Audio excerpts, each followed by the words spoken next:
নমস্কাৰ আপোনালোকে চাই আছে অসম সংবাদ 24 ঘণ্টা।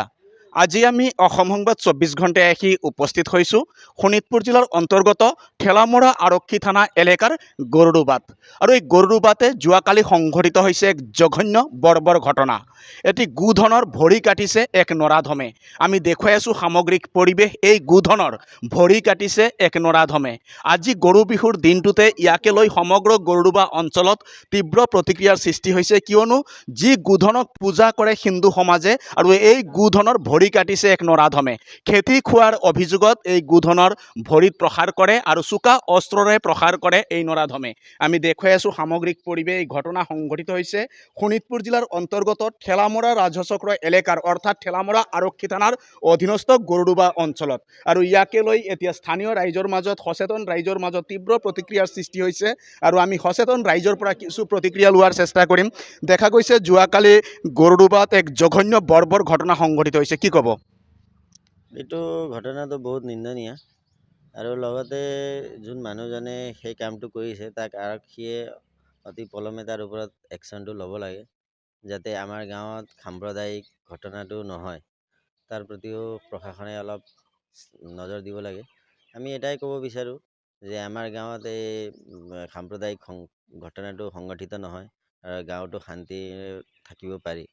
এইটোৱে আৰু আৰক্ষীয়ে অলপ ষ্ট্ৰংকৈ চাওক বস্তুটো। হয়, ইতিমধ্যে শুনিলে স্থানীয় যুৱকে এই ঘটনাৰ উচিত তদন্তৰ দাবী কৰিছে আৰু যোন নৰাধমে এই জঘন্য বৰ্বৰ আৰু অমানৱীয় ঘটনা সংঘটিত কৰিছে তাৰ ওপৰত কঠোৰতম ব্যৱস্থাৰ দাবী উত্থাপন কৰিছে।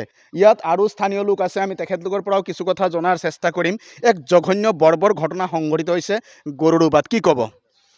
এইটোতো কাটাটো বেয়াই হৈছে, আমাৰ কাৰণে বেয়া হৈছে। চবৰ ৰাইজৰ বস্তু এইটো হয়, হিন্দুৰ বস্তুটো হয়, আমাৰ মিয়ামানৰ হয়, চবৰে কামৰ বস্তু এইটো কাটাৰো অন্যায় হৈছে। কিন্তু এইটো উচিত বিচাৰ হ'ব লাগে, ইয়াৰ উচিত ন্যায় লাগে। উচিত ন্যায় লাগে। কি ক'ব, এক জঘন্য ঘটনা সংঘটিত হৈছে? হয়, আজি এইটো দুখৰ বিষয়। কাৰণ চাওক, বিজেপি চৰকাৰ যেনেকৈ যি ধৰণে কয় গৰু কি বুলি কয় গো সুৰক্ষাৰ কথা, চাওক এতিয়া এতিয়াও এনেকৈ গাঁও অঞ্চলত এনেকৈ ঘূৰি আছে, মুকলি আকাশৰ তলত আছে যে গো এনেকৈ দিনতে হত্যা কৰিব পাৰে। দৃঢ় গৰিহণা জনাইছোঁ, কৰেক্ট কৰক পুলিচ থানা, তাকে আহ্বান জনাইছোঁ। ধন্যবাদ। হয়, ইতিমধ্যে শুনিলে যি সময়ত গো সুৰক্ষাৰ কথা কোৱা হৈছে তেনে অৱস্থাতে একাংশ নৰাধমে এনেধৰণৰ জঘন্য বৰ্বৰ ঘটনা সংঘটিত কৰি গৈছে আৰু এই ঘটনাৰ উচিত তদন্তৰ দাবী কৰিছে এতিয়া স্থানীয় যুৱ সমাজে, স্থানীয় সচেতন সমাজে। আমি দেখুৱাই আছোঁ সামগ্ৰিক পৰিৱেশ।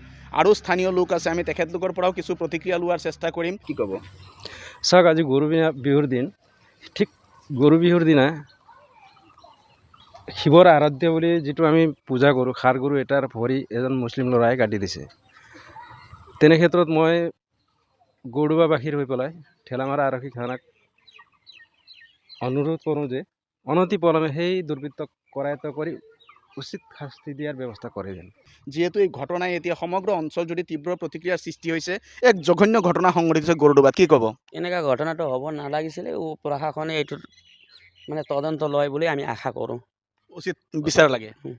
হয়, ইতিমধ্যে শুনিলে সকলোৱে এটাই আহ্বান জনাইছে প্ৰশাসনক, এই ঘটনাৰ উচিত তদন্ত হওক আৰু যিগৰাকী দোষী তেখেতৰ ওপৰত কঠোৰতম আইনী ব্যৱস্থা গ্ৰহণ কৰা হওক, তাৰে আহ্বান জনাইছে সকলোৱে। আৰু এনে ঘটনাই যাতে কোনো ধৰণৰ সাম্প্ৰদায়িক সংঘৰ্ষৰ সৃষ্টি নহয় বা কোনো ধৰণৰ সাম্প্ৰদায়িক বিষ বাষ্প বিয়পিব নোৱাৰে, তাৰ প্ৰতি প্ৰশাসনে নজৰ ৰাখি যিগৰাকী দোষীৰ কোনো জাতি নাথাকে, ধৰ্ম নাথাকে, দোষীয়ে হয়, দোষী